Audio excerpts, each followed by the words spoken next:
Thank you everyone for joining me tonight. Micah Murphy, coming to you from New Structure Ministries in Southern Louisiana. I just wanted to give you a prophetic update. It's not going to be too long. If you can, subscribe to my YouTube channel here, the New Structure Apostolic Center. Turn on your notifications. Visit our webpage, thesonsofgod.net. That's one word, all lowercase letters. Subscribe for our daily free emails and blogs, and share with as many people as you can. What I really wanted to speak about was something that this season that we've been in with COVID, and it's December, beginning of December 2020 now. And I don't rejoice in anyone being sick from what happened and stuff like that. I know the virus is real, but there is no doubt that the media has overhyped it. The Center for Disease Control, the World Health Organization, the White House, they definitely had to bring their numbers down because they were overinflating them. Some corrupt hospitals, I know, were putting COVID as the death when it was something completely different. I know that not just from media, but I also know that from people that I actually know, and they couldn't do anything about it. But I do know that, especially in elderly and people with underlying conditions, it can be pretty mean. Somebody that I personally know had it, and he said it was kind of like the flu. He did have asthma, so it lasted a little bit longer. But we know we've seen like the president recover from it, and it seemed like 2 days or so. But it is real, and I don't rejoice in anyone. So if you have had anyone that's died from it or is sick from it, I truly do share empathy with you. But I want to share what happened in my experience when this whole season started. And it was in March, I remember, and it was, like when Moses went up on the mountain, and he got the laws of God. He was like face to face with God, and I remember I was spending time in my bed at that time and a lot, and that's what it felt like. The presence of God was very, very strong, and it felt like the face of God was right over me. And I was wondering what was happening in the earth, and I was seeking God a lot, and He was coming to me a lot. And I mean, I was weeping, and it wasn't just about COVID. I was weeping because of the spiritual impact that the Spirit of God was having on me. And He was revealing to me what was this all about, okay? And of course, when we prophesy, we only get it in part. So of course, there's much more to this than just what I'm fixing to share. But first of all, I'm going to share a prophetic word with you that I got 4 days ago. And it is on the homepage of our site, thesonsofgod.net. And this is it. Multitudes in the valley of decision. For I will work a work in your day that you would not believe, even if it were told you. Vengeance is mine, and I have weighed the nations in the balance. America has come forth. Her fig tree will produce its fruit. Her lampstand will not be removed. Because of the few righteous, I will turn back my anger. By the next Feast of Tabernacles, it will be much clearer which nations will walk in my blessing. The serpent that has plagued this nation since its conception has been found and judged. I will now split it open to see what has been in it. The stench will fill the nostrils of the multitudes and turn many to me. I am Yahweh, commander of the angel armies. I have taken back the courts as I said I would. Although the vision tarries, the delay will not be long. My blessings will happen so fast that my remnant will barely keep up. Those I have hidden are now coming forward for the billion-soul harvest coming from beneath my throne. They will have power over all the elements and turn many hearts to righteousness. Do not be like the ostrich with your head in the sand. Do not fear, for you are the light in this darkness. It is not the 11th hour. Much work needs to be done. Stand with me and watch. The roller coaster is not over yet, and the best ride is last, says the Lord. Now, there's a lot in here, and the Lord began to show me when I prophesied the election of Donald Trump in 2016 that he was sending angels into various places in our government, Washington, D.C., Capitol Hill, the White House, the Department of Justice, the FBI, the IRS. And he was going to be exposing things. And that's what in the Word it says, that the serpent has been plaguing this nation, that he's finally going to cut it open and expose what's been in it. And when the people see what's been happening in this deep state and in the mountains of the earth, that they had no clue, it's going to turn them to God. It's going to be so repulsive. And I have an idea of some of what those things are, but I've looked into them at times and I chose to stop. It's just disgusting what is going on beneath the surface at times in this nation and around the world. But the great thing is that when God had me in my bed and his face was before me, I was like, what is this all about? And the main thing he told me it was an economic situation, and he was passing over all the nations, just like in the first Passover when the children of Israel left Egypt in the book of Exodus. And they put the blood of the lamb on their door, and if they did, the death angel, the destroyer sent from God, would pass over them. The next morning they woke up, the Egyptians that survived gave them spoils and wealth and drove them out of Egypt, and they didn't want them there anymore. Those who didn't have blood on their door, they died. So we've been in like a Passover mode, and there's a lot more teaching I can go into with that, but I'm not. Part of the parable in Luke 13, starting in verse 6, where God told us in his prophetic word that her fig tree will produce fruit. I'm going to share these couple passages from Luke 13, starting at verse 6. Then Jesus told them this parable. There was a man who planted a fig tree in his orchard. But when he came to gather fruit from his tree, he found none, for it was barren and had no fruit. So he said to his gardener, for the last 3 years I've come to gather figs from my tree, but it remains fruitless. What a waste, go ahead and cut it down. But the gardener said, Sir, we should leave it 1 more year. Let me fertilize and cultivate it, then let's see if it will produce fruit. If it doesn't bear fruit by next year, we'll cut it down. I see the gardener in this parable as the intercessors, the prophets, the body of Christ on the earth, mediating between God and the earth. And when he says, Sir, we should leave it and fertilize it and cultivate it, I believe we've done that. We've prayed, we've humbled ourselves, we've repented, we've prophesied, we've declared, we've decreed, we've gone into intercession, and the Lord showed me that he's pleased with it and the fig tree will bear its fruit. Okay, so it's a very good thing. So even though you might be confused, if you're listening to a lot of voices right now, a lot of media, my advice would be to turn off a lot of it. I stay in touch, but I've turned off a lot of it. And but many reputable prophets have prophesied many things, and we've got to keep the confession of our faith and not let our tongue sin against us or God. And I'm going to read something from Matthew 24, okay? Verse 32. Now learn the lesson from the parable of the fig tree. When spring arrives and it sends out its tender branches and sprouts leaves, you know that ripe fruit is soon to appear.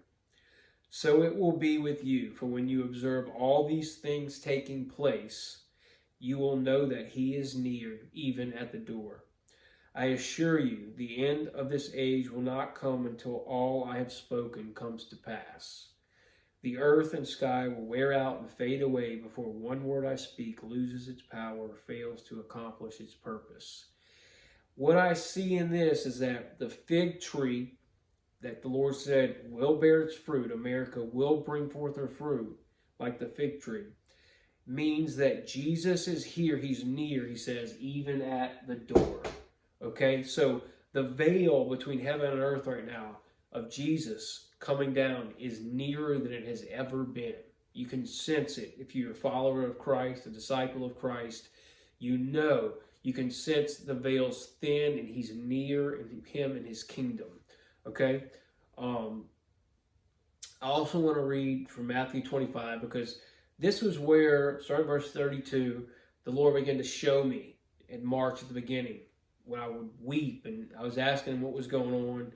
And he showed me that he was passing over, like he did in Egypt, but he was passing over all the nations, okay, to balance them, to judge them in the balance. This is what Matthew 25:32, starting with 32 says. And before him shall be gathered all nations, and he shall separate them one from another, as a shepherd divideth his sheep from the goats. And he shall set the sheep on his right hand, which speaks of favor and blessing and authority, but the goats on the left hand. Then shall the king say unto them on his right hand, Come ye, blessed of my Father, inherit the kingdom prepared for you from the foundation of the world. For when I was an hungered, you gave me meat, and when I was thirsty, and you gave me drink, I was a stranger, and you took me in. Naked, and you clothed me, I was sick, and you visited me, I was in prison, and you came unto me. Then shall the righteous answer him, saying, Lord, when saw we thee an hungered and fed thee, or thirsty and gave thee drink? When saw we thee a stranger and took thee in, or naked and clothed thee? Or when saw we thee sick or in prison and came unto thee? And the king shall answer and say unto them, Verily I say unto you, inasmuch as ye have done it unto one of the least of these my brethren, ye have done it unto me. Then he said unto those on his left hand to depart from him, cursed, into everlasting fire. Now, what the Lord showed me was that the nations were being judged as he was passing over them. And that it was about generosity, because we see that the sheep nations who sat on the right hand and were blessed of the Father were the ones that exhibited generosity.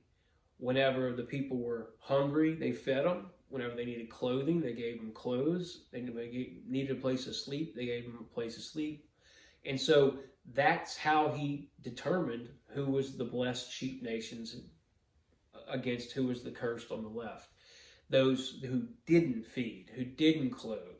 And the Lord showed me that when we passed this was part of it, when we passed that $3+ trillion stimulus bill, and President Trump was driving that, and the Republicans were driving it, really everybody was. And it was one of the times I've seen us not so partisan, which was awesome. But that we did the right thing. America passed through it correctly. We clothed each other, we fed each other, the stimulus checks went out, the unemployment went out. I know I benefited from it. I know people here benefited from it. And really, during this whole time, I've told people at congregation at the New Structure Ministries, 2020 has been the best year of my life. And I don't want to say that, if you've had someone die or you're sick or anything, but for the people of God who've been walking properly with him, we've experienced more deliverance, more wealth given to us in many ways than ever before. And we can feel a surge and a launching out into the kingdom and into the world more than ever. So 2020 has looked bad for certain people, but for certain people it's actually been very good. And even if you got COVID and got over it, that's a blessing right there in itself. So I just wanted to share that the word God gave me. And I remember a Kim Clement prophecy from a long time ago, and he said, he didn't name the nation, but he said there was a war that was itching for a new type of war. There was a nation that was itching for a new type of war with America. And we know that this virus came out of China. I know that China has been competing economically with America and is trying to be the powerhouse in the earth. And President Trump has stepped in. He's brought jobs and companies back to America from China. He's made better trade agreements. He's starting to level out the currencies. And they don't like that. But it's really the enemy behind it. And in Revelation 12, God gave me 2 years ago, and he kind of gave it to me early, but it talks about the dragon wanting to devour what the woman, which I believe the church was birthing at the time. And the symbol for China is the dragon. And I see that prophetically for now as that China came forth as the dragon to try to devour what America was fixing to bring forth. But the Lord has assured me that America's fruit will come forth. Our lampstand will stand. And I want to encourage you in your faith to keep that the confession of your faith. Don't say things opposite of that. Let that be known. If you're getting into confusion or fear, that's not from God. God is not a God of confusion, and he is not the giver of the spirit of fear.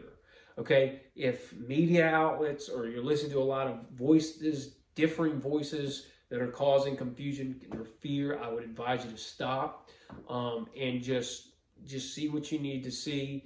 And then I want to deliver these last two prophetic statements to you.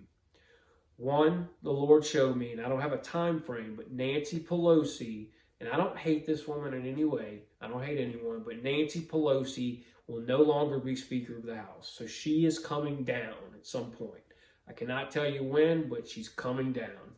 Two, Donald Trump will remain president for 4 more years. I know right now, on December 8th, it might not look like it, but many reputable prophets have said this, and they're still saying this, and we just need to hold the line, continue to be the gardener who fertilizes and cultivates the fig tree, and we've done that. We've prayed, we've decreed, we've prophesied. So just stand still and watch the salvation of the Lord. We're kind of like going through a Red Sea moment. We came out of Egypt, and when the Passover death angel came, we came out, we went through the desert, but now it's like something's coming after us again with this election, because we know, and I don't hate Joe Biden or Kamala Harris, but it's just a fact that we're supposed to pray for leaders, and leaders that come forth with good laws so that we can live in all godliness and quietness and honesty and sincerity. And Donald Trump's agenda is to do that, and so that we can prosper. And so, not just by prophetic revelation do I know that this man is God's anointed, chosen person to be our president, but you could just look just in a logical point of view. If you really look at what he's doing and not the lies that certain channels put out, he's fostering deals and laws and things that are making it safer for the country, that are putting up walls of protection, that are bringing prosperity. The stock market, you see it rising. I mean, he wants every American to be safe and prosperous. And so remember that Trump will be president. Hold that faith, and Nancy Pelosi will come down. And that's what the Lord wanted me to deliver to you. So with that being said, please share this video on all your social platforms with all your friends. Like it, subscribe, click notifications, go to our site, thesonsofgod.net. And I'm glad that I was able to bring this word to you from the Lord tonight.